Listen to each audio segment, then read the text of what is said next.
mga supporter diyan ni Corex, ito ang mga ginagawa namin pagka break time. Kape. Pero ang pagkakape,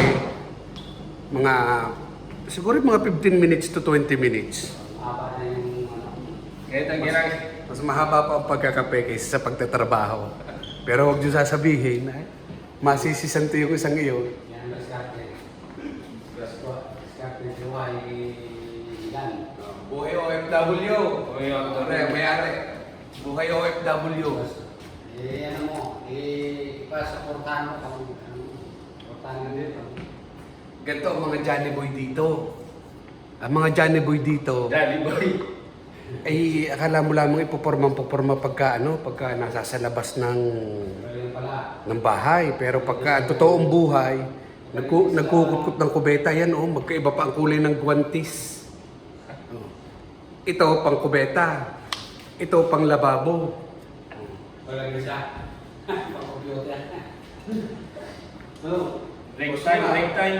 Break time. Upload mo na yan. Huwag mo nga ba? Kasi hindi makakuha ang mahaba, di ba? 2 minuto lang. Oo, yan na. Para... Wala pa, meron pa.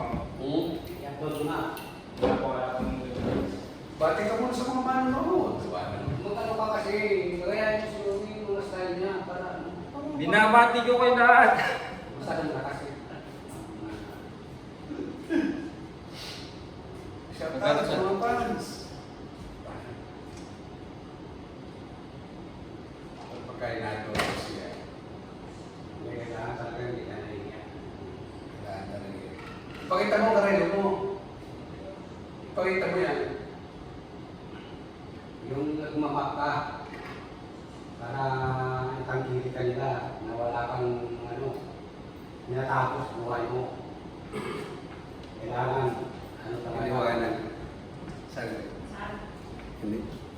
Iniwanan ng may-ari at telepono din niya. Ayun kunyari nagsisipag-sip. Yung nagmamak ka, Kunyari nagsisipag-sipagan.